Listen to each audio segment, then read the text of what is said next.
Today's conversation is with Andy Jorgensen. Andy has a background in e-commerce and recently has been working kind of in the AI space. He has a conference that he does called AI Edge, which is for companies to get a better sense of AI and just how to leverage it in their existing business. Andy talks a lot about just kind of some of the use cases that are kind of unique that he does, and really about the future direction of AI, and has a ton of energy in some of his discussion on it. So I really enjoyed this conversation with Andy, and I hope you do too. Andy, welcome to the Treehouse. I certainly appreciate you filling in for me today, and I'm excited about this conversation. Sounds good, Todd. Thanks for having me. Well, good. Well, why don't we start at the beginning for you? You and I haven't spent a ton of time, but maybe you could tell me a little bit about your journey and kind of what we're going to talk a little bit about AI today. And so maybe talk to me a little bit about your background and kind of what you're doing in the AI world. Yeah, so my background is in e-commerce. I have a fireworks company that the goal was we're going to bring e-commerce and fireworks together. So bringing the latest and greatest technology with industry just gets me all jacked up. I love it. So claim to fame, we were the first ever United States company, at least, to do the pickup and delivery of fireworks. So think Walmart groceries. We were doing it with explosives, and we got through all the legal hoops. Yeah, our whole dream was we want to streamline, we want to Walmartize, if that's even a word. We want to make that firework industry just as efficient and stuff like that. So it's remained relatively small. It's a seasonal market, but now my background is converting from the e-commerce in fireworks, and then I went to e-commerce consulting for Shopify stores, to what everyone is talking about right now, which is just artificial intelligence and automation. I would say those are two in the same coin. That's when people think AI, They're actually thinking AI or automation. How do I automate something, either my brain, my hands, or whatever else is happening in my business? And that is fresh. So I am, along with every other pioneer in the space, I am just beginning to understand what things are and how it applies to this, that, or the other thing. And it's been fun. Okay. So maybe I put a finer point. So you've been kind of doing these kind of events in different cities, and basically getting people interested, businesses interested in AI, and starting to educate them and doing some consulting around that. Is that correct, or is it a little bit different? Yeah, so essentially we've got one event so far. We put it together in about 60 days last year. We had over 200 people show up. So if you want to throw an event in the name of AI, it's going to happen, and it's going to be fast and hard. What we found is, as I've recruited people to come to Sioux Falls, South Dakota, which is where we're at, they've had a little bit of a roadblock because it's hard to fly into here, and it's a half-day event that we had. So we're thinking big. We're probably going to go national to AI. It's called AI Edge, and it would be AI Edge San Diego or something. And this would be the place that you would come once a year to meet and greet with all the other people who are either beginners or experts. And our vibe is very unique, I think. We're not PhDs.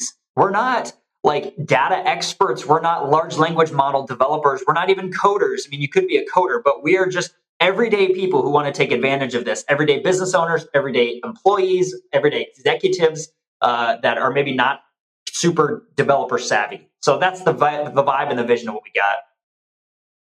That's pretty cool. And I think you just think back, I'm probably a little bit older than you are, but I think back of all the different kind of technology shifts that we've seen, right? And so, I started off on an Apple IIc, so it was a monochrome, Apple computer. And then basically you think about the internet and all the changes that came with that, and then all the mobile components of it, and then AI. And it just amazes me over a 50-year period. That's a crazy amount of change. And this one seems there's a lot of opportunity here. And the question people are asking is that going to be more transformational than the internet? I'm curious if you have an opinion on that progression and then the impact that AI could have over time. Yeah, I do have an opinion on that, actually. So if we think about the internet as the connectivity of all the information, all of our information, we publish it on the internet. AI would be the brain of the internet. So that's the third grade version of what I like to think through. Is AI is so for example, the internet is genius because it's all of our brains, and it's all of us conversing, all of our opinions, all of our emotions, and on Facebook posts and stuff. And it's just all of So now if you take all of that and conglomerate it into a brain that learns everybody's, as much data as it soaks up, it's learning. So just think futuristically, the brain of the internet, the brain of information that starts to actually learn from data that it collects, whereas the internet is like human input and AI is human input, but it actually starts to grow, which is kind of cool. So in that, I think it will be as transformational, if not way more, but for sure as transformational, I'd say. Yeah, and maybe to kind of build on that, I think that like data in the internet is static, and basically what you're doing is putting some rational logic and almost thought. Like, I mean, you're putting some processing to solving problems with all of that static data across the internet. And so, to me, that's pretty interesting, and we'll see where it goes. But the breakneck pace that we've been going through over the last 2 years has been kind of interesting. Yeah, I agree. So let's maybe start with some different scenarios. I think when I talk to entrepreneurs and stuff, I think you got a wide range of spectrum. You got people that are doing some really interesting use cases that I wouldn't have ever thought about. You've got a lot of people that are doing this use cases that you have heard about, and then you've got people that are basically trying to use it like Google. And I'm kind of curious on maybe your top 3 or 4, best case scenarios or like use cases that you use chat or one of the other bots for that maybe are unique. Yeah, so I mean, it is a version of Google, but there's kind of a translation issue sometimes with like, okay, where did that data come from? And so, is it valid? Is it hallucinating? Is when an AI makes up something. So, for example, if you use it as Google and it's false information, it doesn't say I don't know. It gives you an answer, and it will produce. So it's called hallucinating. It basically just starts feeding you an answer because it's supposed to generate text and you're doing that. So the limitations for a search engine are kind of like, well, why don't you can use Google, use your brain to decide which tools. I think that usage will get primed. Obviously, it'll become more authoritative, just like search engines became authoritative and you could actually trust them. I genuinely think that the best application right now is that what you're talking about? Like currently today, what should we be using this for? Or just like your personal use cases that are kind of unique, right? Like I'm just curious about how you use it, right? And do you have a use case that you think is unique, that is interesting, that maybe most people don't do? I do. I'm just going to read them off here. So, number Okay. one, being my real estate investment expert. Okay. As an entrepreneur, let's say I want to put some money towards real estate development here in town. I get a prospectus with a lot of numbers. I'm not an expert. I can YouTube it and Google it for hours and hours and hours. I can send it to my real estate expert entrepreneurial friend, which I did, and he put, an hour and a half in and he sends me and we can sit down for lunch and we can do this. I took the exact same PDF for real estate development and I said to ChatGPT, I said, hey, I need you to be, and you got to prompt it smart. You got to be smart. You like, you are an expert. You are from Harvard. You are doing this sort of thing. And I fed it the PDF and I said, you should tell me why this is advantageous. You should criticize this and tell me what's a little bit fishy. You should, and start to like get the brain. Because if you think about even just ChatGPT, let's talk about AI as ChatGPT. It is way, way, way smarter than you or I. Way smarter. Yep. It is like a teenager who's not self-aware yet, but is like Rain Man smart. So if you think of it in those terms, if you actually just probe the right parts of its brain, you can unlock anything. So that's one usage, is like real estate investment. I'm not going to just go off of that yet, obviously. I'm still going to talk to my real estate friend. I'm still going to do my due diligence. But what is it that it might discover with all the data that it has, like an insane amount of data that my friend or me might not have seen from this? Number two, spreadsheets. Hold on. Right? Hold yeah, on. Go ahead. Like, let's go backwards. Like, what did that tell you? Like, so when you fed that in, how did that change or shape the conversation you had with your real estate friend? Well, I haven't rallied around with him quite yet. So I haven't actually figured out with him like where we want to go with this. But that was just like one thing. So for example, legal and regulatory. Are there any pending zoning or regulatory approvals that are required that are still not met? Or are there any disputes right now for zoning or anything like that? Because that can actually delay it. Then the follow-up question for that was, if there are any disputes or legal, things happening, how are those resolved so that the project isn't delayed? Because, with real estate, there's always delays, but it thinks about, if there is this scenario, how is that resolved? And have you thought about this? Or like, what are the critical milestones in place, and what are the like contingencies in play for those milestones? And I'm like, geez, I would have just been like, what return do I get? So does that Exactly. answer your question? It does. That's good. Continue. Number two. Yeah, number two. So let's just say a very basic business uses a spreadsheet. Mine happens to be over 10 years, my brain has built the spreadsheet to be exactly what I want it to do. And it takes maybe 4 hours for someone else to be able to use it. That's any typical good spreadsheet, right? That's being used. People run their businesses on spreadsheets every single day. And I have a virtual assistant that I can have run and add codes and stuff like that, or maybe add this script to it. Well, I just said, hey, ChatGPT, this column needs to talk to this column. And they're like, or they're being ChatGPT, said, attach the Google spreadsheet link, and it will produce the code for you. So instead of 1 year ago, I went to Upwork.com, I paid a guy $150 to help me with my spreadsheet. Now I just say, I would like column C to talk to tab 2, column D, and I want it to do this. And it'll give it its best shot. Now it's going to mess up, but isn't Vadim from Pakistan going to mess up too, right? Or I hired a guy from Texas and I paid him $125 for an hour of his time, and I didn't really get much from it. I can do this in 3 seconds. It produces the output, and then I say, no, that's wrong. It'll go, no problem. Here, how about this? And within 5 minutes, it can do the most advanced spreadsheet work that you've ever seen. That's awesome. Do you have a three?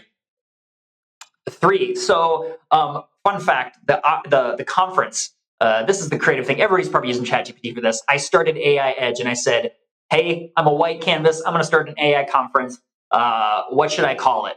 And it said, "Boo, boo, boo, boo. Here are the choices." And AI Edge was actually one of them. I was like, "Cool." So I chose that. I said, "Okay, now help me think through structure. Now help me think through this." And it was. Some of it is like a conference is a conference. It's not like an innovative thing to throw a conference. It's kind of the age old thing. But there's just idea generation, right? So I said, I would like to send a notification out to my user or my attendees or prospective attendees, and I don't want it to be cheesy.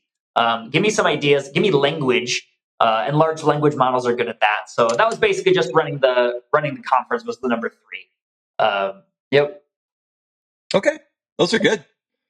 Mine are probably a little bit more benign. Although, like the first one's not mine. There's a guy that I do some work with, and he was starting to feed a bunch of pictures into ChatGPT and telling, "Hey, which one of these people are related and why?"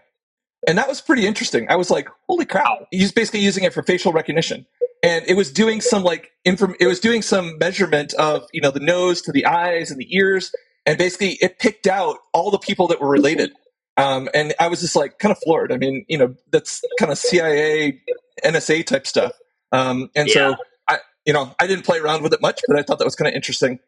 The second one that I did was we have a camper, and we have 2 kids that go to college at the University of Utah. And so we were talking about dropping them off here and basically doing a trip. And I wanted to do it in southern Utah. And I had I probably had 17 or 18 locations that were kind of just in a random folder. And I said, I need a 30-day trip in southern Utah. And I want this in order. Here are the things that I like to do. I like to bike. I like to hike. I like to kayak. And tell me how long I'm going to travel and how long I should stay in each one of these spots. And it mapped the entire thing out for 30 days with a location starting in Salt Lake and ending in Salt Lake. And I was just like, okay, well, that would have taken me a lot longer to do if I had to piece all that together and figure out where they are, and then what the sequence of events, and then down to the point where what mountain biking trails should I do, and what hiking trails are popular, right? And so it was all in the prompt, but that's still pretty cool if you could actually jam that out. And I would say it was probably 90% really, really good. It was really positive. That's great. The last one I'll talk about that I think we use actually internally with Wildfire is basically with founders. So we get applications, and we just have a script that basically says, how big is this? How big is this market? What would be a good beachhead? What would be the average deal size? What's the pain tree really look like? And what's the go-to-market strategy? and it creates basically a PDF that we can then compare to what the entrepreneur gave us. And it's pretty good. Like, I mean, it's amazing, like all the stuff, like especially in the pain tree, like you're looking for, you give it an explanation or the pitch deck, and then you basically ask it to do all those prompts. And it does a pretty good job of giving you a high level understanding of how big is this market? How hard is it going to be to penetrate? Who are the demographics you're going after? What's the average deal size going to be like? And what's the cost? Like, what's the lifetime value? Right? It's got some pretty good estimates on that. And so, again, not something that probably a ton of people do, but it's been a pretty good tool for us. Yeah, yeah. I mean, you could take that as far as like all your legal contracts. So there's NDAs and stuff, and I had to sign some NDAs to work with some clients. And I'll spit it into ChatGPT. I'll say, hey, is this a fishy NDA? What am I not getting into? Because you can pay a lawyer, what is it, like $50 an hour, right? And they'll nickel and dime you for that.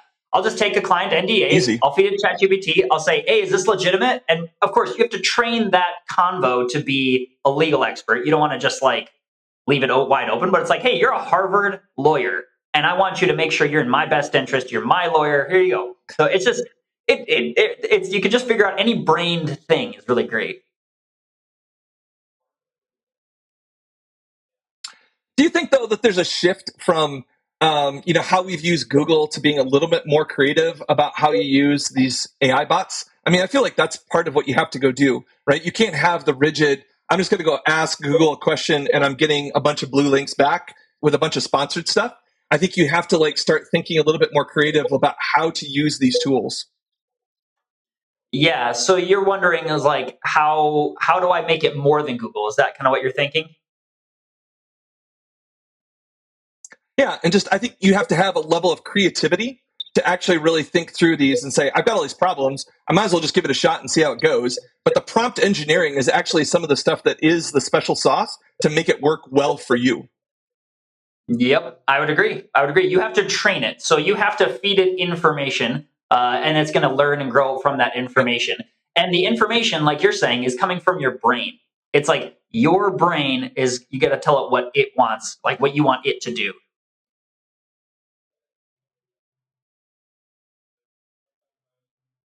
So maybe talk to me a little bit about your journey on kind of the training part of it, right? We call it prompt engineering, but basically what we're saying is the better the direction you give it, the better the output's going to be.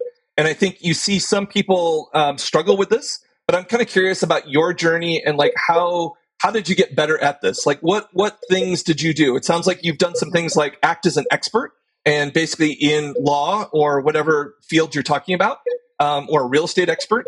But like, give me some tips or tricks or ideas that you've done to like get better results by kind of quote unquote training the prompts so that you get the results you're looking for.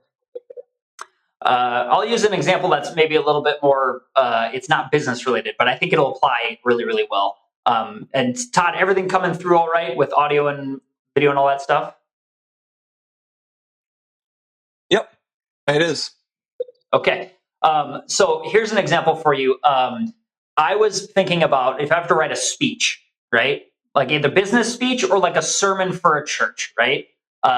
And I thought, let me just see. A lot of people give really good talks. Martin Luther King Jr. gives like really good talk, but they're like in the religion world of religion.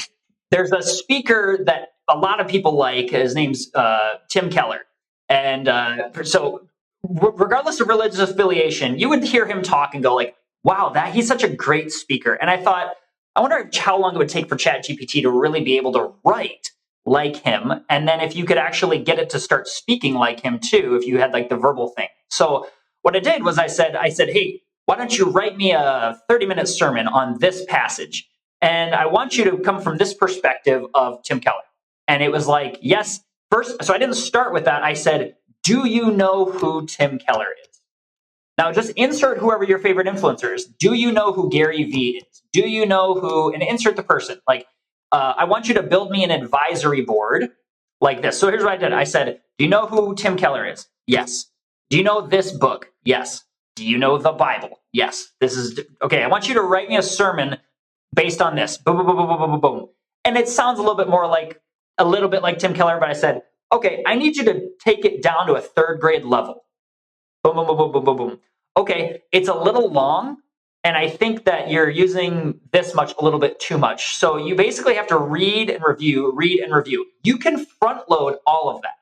So for all of your users that have never used ChatGPT, that have never really used any of this sort of stuff, you can front load it. And here's the best resource is YouTube. Don't read books on AI. Don't read, and you can listen to this podcast. That's great. If you're in your car and you don't have time, but you can go to youtube.com and just say how to write a prompt.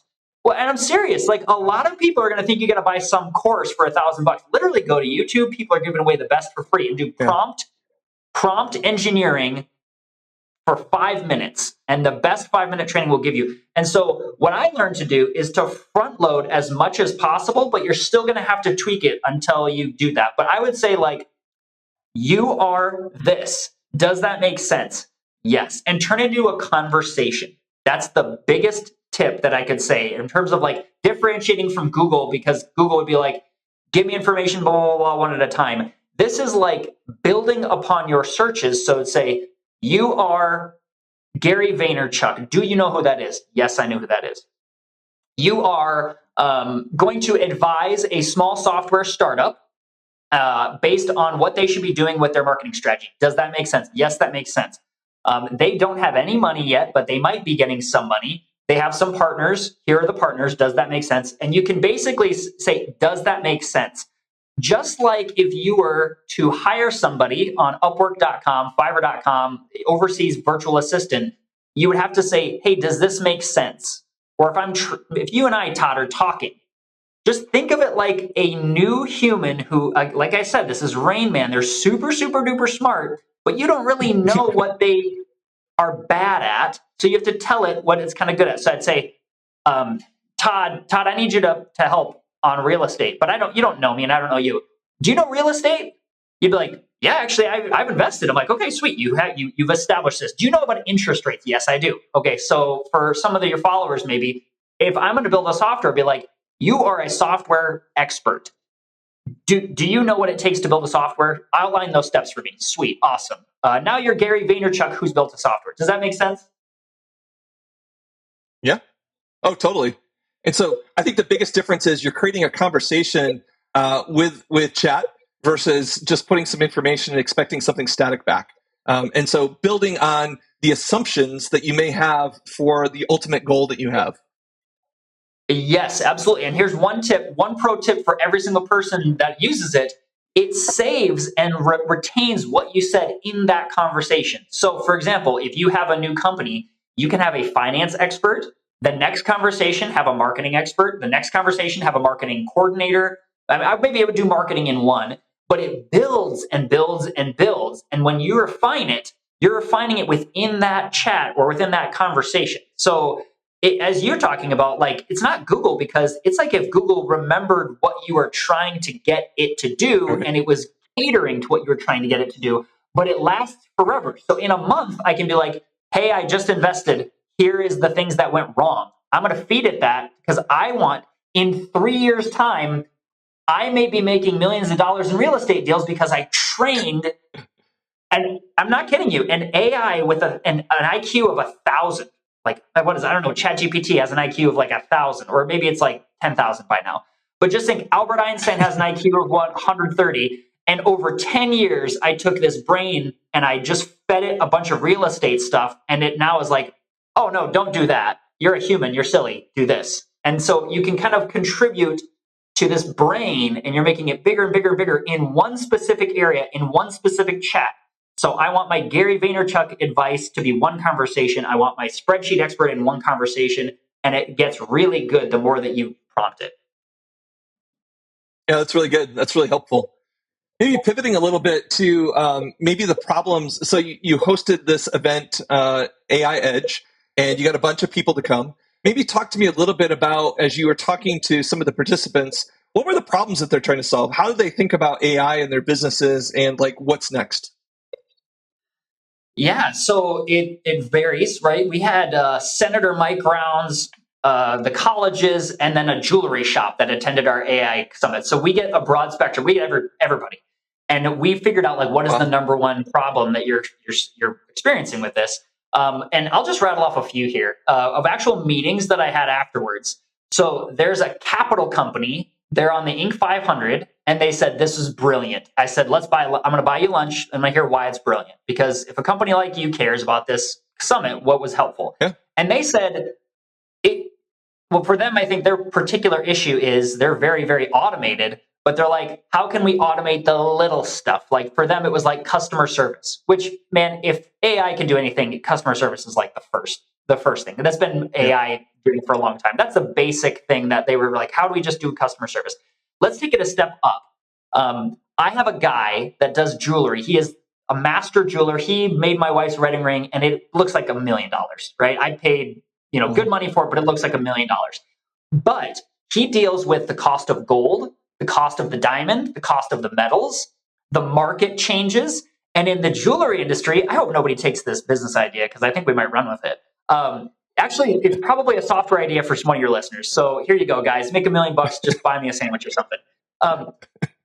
He gets, and I'm not kidding you, Todd, a physical book that a 70-year-old man makes to update the cost of gold, to update the cost of the materials.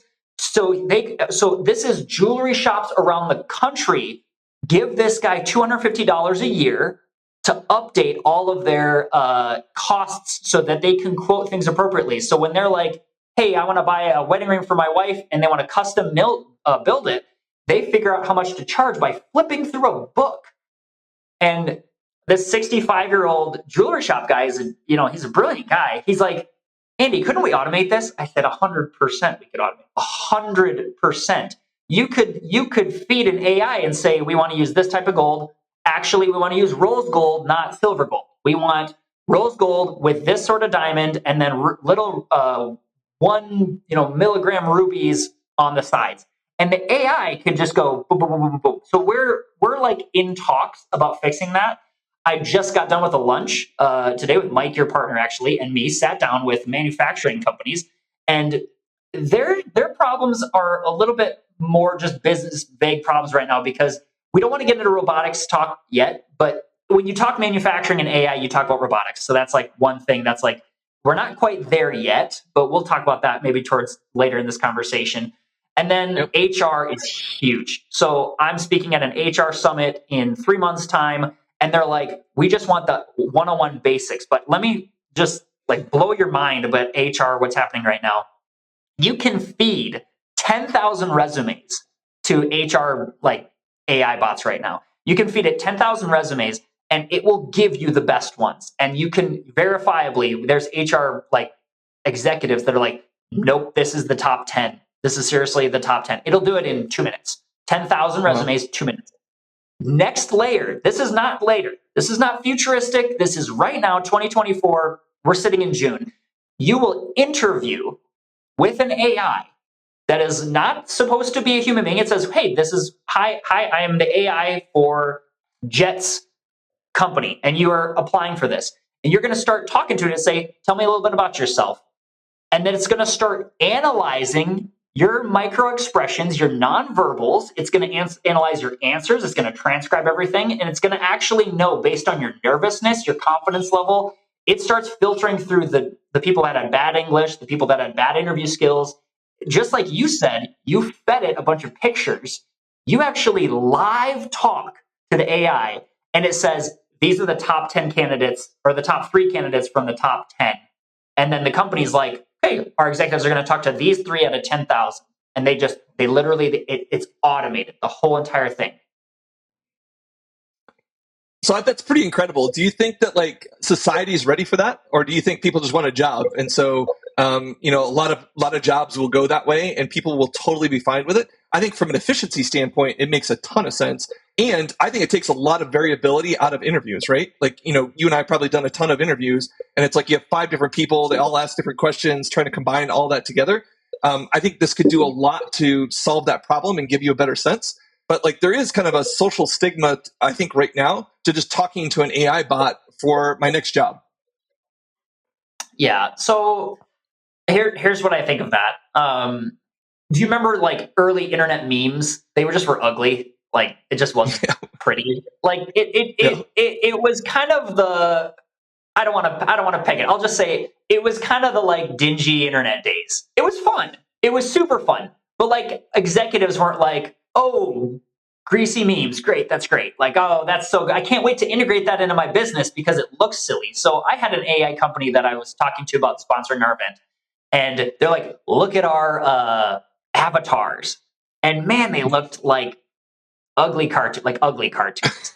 And so I think, Todd, the answer to your question, it turns into a quality conversation about, as soon as I can tell Photoshop. Let's actually equate it to Photoshop. Photoshop, early days, man, I used to go to Paint and then I used to Photoshop. And you're like, oh, that's super ugly. Now you can Photoshop Brad Pitt's head onto your wife's body. My you know body. What I'm saying? Yep. Yeah. Yeah, but it looks compelling. And now you don't know what's photoshopped and what's not. And you just are like, whatever. Hey, and you say, that's photoshopped. You go, I don't care. I don't care. Like, you don't care in an ad if you photoshopped. So you're asking me, do you think there's a barrier to talking to an AI? As long as it's cheesy and looks terrible, then yes. But how far are we from it not being cheesy and terrible? We're months from it not being cheesy and terrible. Months. And so when you're talking to someone, as long as this is an AI, just so you know, and I'm Sally, but I'm going to do your interview. Is that okay? They'll be fine with it. Yep. Yeah, it's true. Like if you looked at like the Chat GPT-O demo that they did, like that was super conversational, right? Like, I mean, that was pretty impressive. And so if that was the bot you were talking to, you'd almost forget that there wasn't a human on the other side. Yep. And so we're not even months away. We're like weeks away. It's just a matter of like, is your company going to be the one that utilizes the top leading technology, which I think is being democratized very quickly. So the answer is yes. Yeah. Okay, good. Well, why don't we pivot a little bit to talking about how entrepreneurs can like think about using AI in kind of their applications. So I think a lot of the domain that we focus on is mostly software. We see, phone apps, we see web apps. And so, I think there's a wide range of stuff in that. I think there's been a lot of discussion and a lot of buzz on this. And I think one of the kind of ideas I'd love to beat up a little bit with you is, how is this continuum going to happen over time? So we can debate on how fast this is going to happen. But, today I feel like we're in an era where, Microsoft has kind of coined the phrase Copilot. And so, if I'm in Word and I've got this turned on, then basically it's trying to anticipate what I'm doing. If I'm doing code and and I'm writing a subroutine, it's going to anticipate what I'm doing and give me an opportunity to do that. So I'm in control 80% of the time. The AI is trying to help me out and provide some guidance the other 20% of the time. Then you think about it where maybe it's like a standalone agent. So something that basically is not other than an interface to tell it what I want to go do. It basically runs independently and returns me a result. And it's single threaded. So maybe that's the second kind of midpoint. And then over time, do we get to a point where we have multiple agents that are kind of all meshed together? And the example I use there is like travel. Like I love to travel, but travel is a pain in the ass to like book, right? And so let's say I want to, and I did a lot of business travel in my corporate world. And so, let's say a client meeting runs long, I miss my flight. What I want the AI bot to do is to really rebook my flight from New York City to Seattle. I need a new hotel reservation because the last one was a day late. And then basically I need an Uber to show up at the right time. And whatever meeting that I had with a client for that evening, I need to let them know that I'm changing it. And basically I need that reservation in OpenTable, right? So there's a whole bunch of elements there that you need to pull together to solve that one problem. So my question to you, Andy, is, do you see a progression like that or do you see it differently? Yeah, absolutely. So, well, actually, I'm going to rewind a little bit to you. You actually already fed ChatGPT your travel plans because your mom was it mountain biking and stuff like that in the parks you wanted to visit. Was that you were talking about? Yep. Yeah. Okay, so you fed it, and it gave you the result. You had to feed it the thing, right? So you're saying is, can this evolve to a way where it anticipates what I need, and you can say, "Hey, I'm running late," and it's going to say, okay, let me talk to the open table. Let me do this. Let me do that. Is that what you're saying? Like, is it like basically because there's all these? Yeah. So in my example that I gave you, it was kind of single threaded, right? I gave you all the locations and I told you how much time I want to spend and I told you what I'd like to do. And so basically that was just a problem of, optimizing and basically telling him, okay, what can you do at this state park? What can you do in this national park? Where's that other place? And they just put it together. What I'm talking about is like, you're going to have to log into my Uber account. You have to log into my Delta account. You're going to have to log into, Open Table. You have all these different tools that basically you're going to need APIs to solve the problem that I just described. Yeah. So maybe it doesn't challenge, but maybe it like fast forwards. But I think that already exists. Now it's not Really? ChatGPT yet, but well, let's just think conceptually. Okay. Okay. Self-driving cars. Okay. That the self-driving car is driving down the street, and Jerry so and so comes and he pulls in to the side, and the car actually anticipates that this happened, and so it stops and it slows down, but it doesn't stop fully. And like, you know what I'm saying? It already anticipates something that's unknown, and it adjusts, and you aren't touching a thing. And so there's nobody on the joystick of that self-driving car. There's nobody like sitting there like, hey, time for you to stop. Okay, I will stop. I'm a robot. It actually uses its training and sensory. Here's the second piece of proof that already exists. It's just maybe not utilized in all these tools yet. I already said that when I establish context, it remembers the context and it communicates in one ChatGPT conversation. So, for example, I fed it a bunch of stuff in the past about Gary Vaynerchuk and Tim Keller, and I wanted to talk like that. And now every time I answer or give an input, it's within the context. Just that one chat, not all of my chat GPT. That one chat conversation utilizes that whole conversation's context to answer it within that framework. So it is retaining that knowledge and it's making decisions based on that. Now, I think your question is, what is the name of the tool that I will be able to use? Because it's not ChatGPT yet, right? It's like, how is it going to be an independent travel agent where you're just talking to a travel agent constantly, like a ChatGPT conversation, and you feed it your plans, and then it's like, sounds good. I will be here for the next month. You've subscribed to $1,000. You have and then you just say, I'm late, plane delayed, and they'll say, sweet, no problem. I'm going to do this for you, right? That's kind of what you're thinking.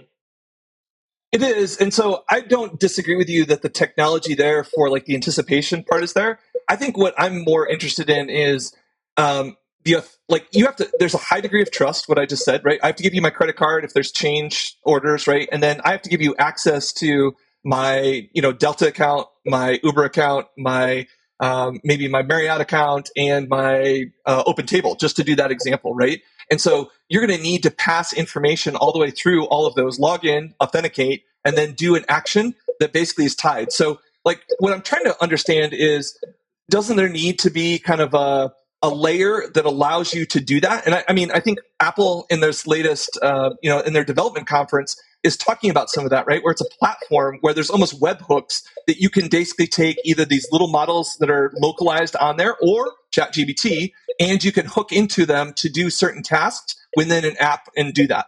So I think that the scenario is existing and maybe the technology is there, but is there an underlying platform and infrastructure that we're going to have to build out on each one of these platforms? Microsoft is doing this from an OS perspective. We just talked about Apple. Is there something that's going to happen in the web that's like Zapier or something different that allows that connectivity and authentication to actually happen? Yeah, so I think that actually has to do with politics of, is Apple going to play nice with, if you think about it, is Apple going to play nice with Microsoft, going to play nice with Google? And right now they're all fighting against each other. So the connectivity is going to be everyone's trying to be the connection point. So, I could zoom this. I'm going to take the mouse and scroll out, zoom out, zoom out, zoom out. And if you look at if AI is for you or against you is like a big fear, right? It's and I don't think it's going to be like Terminator or anything like that. But it isn't going to be the AI that's threatening. It's going to be whoever is in charge of that AI, because the AI is going to be useful because of what it's used for. So, for example, if China and America just said, hey, let's put together AIs and find a way for us to just have peace in the world, and let's put all our energy and resources to never fighting again, you bet that would happen. That would happen. we would be there. The reason we're not going to do that is because resources on the planet are still scarce, and they still feel hurt by this, and we still feel control freaked about this. And so here's where I'm going to zoom back in. These companies have to play nice, Or there's one, like, I want you to look up this, if your users hear this, it's called Cheat Layer. It's a tool, Cheat Layer. And it kind of hacks the internet and does AI stuff with it, and it's pretty impressive. It pretty much can do anything. But you can look it up, and it kind of, you can say, hey, I want you to tie this to this, and it's a kind of automated chat or Zapier. It's kind of an automated thing. But I have a feeling that it's going to breach some privacy and some protocols, and it's probably going to get sued and like that sort of stuff. And so I think to the extent at which you're talking about connectivity has the extent at which everyone can like collaborate, right? Like, I don't know, like you just said that your reserve a table software has to talk to your flight software, has to talk to those. Currently, there's integrations that like, play nice with each other, but it might be that there's this travel agency that integrates with all those things, and then it'll be pretty easy because they have a legal relationship. But maybe your thinking is they're just one that's going to do all the things.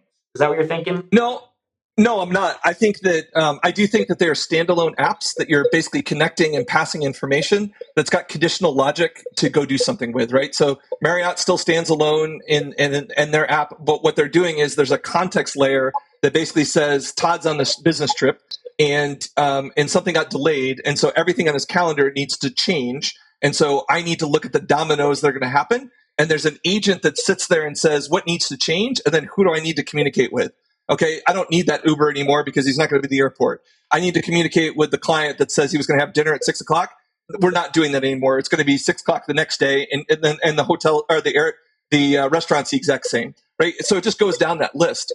And in some cases, this already exists with Zapier a little bit, right? Where you can connect all of the plumbing together. You can't write the conditional logic necessarily the way this is happening, but the chatbot could do that.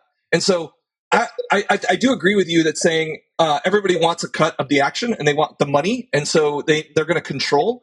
But I do think that there's a world where all these apps are now being controlled by a user scenario that you dictate, and they connect to it to like give you a much better experience. Where I'm not tracking all that crap down, because that's what I was doing when I was traveling. As soon as that happened, like that whole domino, you're in the lounge trying to figure that stuff out and calling people, and you miss things, right? You just miss it. Yeah. So you're saying, like, can my frustrating experience be evolved eventually by AI? We're reading crystal balls here, and Ray Dalio says, "He who reads the future, he who reads crystal balls eats tempered glass," meaning it's just like it's a terrible idea to try to read the future. So, like, you're asking me to read the crystal ball? I honestly think yes. That's my prediction of what that's worth. I think that's yes, because if you just think of AI as a child. The first AIs ever just learned how to pick up a block. That's all they did. And they missed it, and they missed it, and they missed it. And until they finally, and this is a Google executive talked about this, the first AI that they built finally picked up the block, the red block, not the blue block, the red block, not the blue block. And then it got it right 100% of the time because it had learned the red block from the blue block.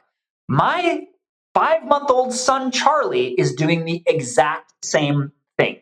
He is at home figuring out which blocks go into which thing. And it's like this proud dad moment. It's like, okay, that's great. He put the spoon of food in his mouth, not in his ear. Oh my gosh. And now he's finally done that. If we as humans start to understand that this is a young mind who is developing its understanding and it already has the capabilities, you're just wondering if it can just play nice with everything. And I'm saying, well, yeah, there's a MailChimp integration in every dang software on the planet. Of course, there's going to be an AI software, and I think that's pretty probable. Yeah, that's cool. Well, I'm excited about the opportunity there. You bring up an interesting point. You talked a little bit about just robotics and Google and then Charlie. So that's all good. But like there was a quote that I read the other day that said something about this woman was saying, "I want AI to do my laundry and my dishes, not my art and my writing." And I feel like a lot of people that I talk to about AI, I think they hear the buzz, but I think the things that are important to them are not necessarily the things that are actually we're innovating today. And so the ability over time for us to take AI and put it into robotics, and yes, we're going to have to figure out batteries and we're going to have to figure out power, and there's a whole bunch of things there, but you can see this over time kind of evolving to that intelligence that we're kind of talking about embedded in things could it do the dishes for me? Could it do laundry? Can it take away some of the menial tasks that we don't like to do so that we can focus on higher value types of things? Yeah, yeah. So I mean, this guy's not a secret, but Elon Musk is trying to do that right now with the Tesla bots. Like he's trying his darndest. I mean, it's kind of iRobot in real time, right? It's like Yep. all of us have seen the Will Smith. If you haven't seen iRobot, you need to go watch it right now because Stop. Just do it. yeah, just pause this episode and go watch iRobot and I don't think it's going to turn out like that. But I saw Elon talking about the Tesla bots, and I thought, no kidding, this is legit, like the exact function. And you know what's funny? I want one. I'm like, yeah, I want one. Like it's gonna vacuum your house and it's gonna do all those things. And it's Elon, so there's a chance it's actually gonna happen, right? Love him or hate him, he's productive. He's a productive human being and he makes good on his word. So I don't know. Is your question, is that gonna happen? Is your question like, when is that gonna happen? Or what's your thought on that? Well, maybe talk to me about some of the hurdles to get there. Maybe that's the better part to do it, right? Like, is power and battery a big component of that, right? I mean, there's batteries in a lot of things. So, if you've got something that's robotic running around, does it have to be plugged into the wall? Or, there's just a lot of applications that I think are moving in the right direction. Does AI really accelerate this? I think robotic things in Amazon and robotics in general have come a long way. As we add AI to it, really, what does that accelerate? Is it accelerate the types of things it can do? Is it the motor function to make better decisions? I mean, I think it's a lot of those things, but what do you think some of the predeterminate issues are that we have to resolve before we get there to having the Jensen's, house cleaner for us? Yeah.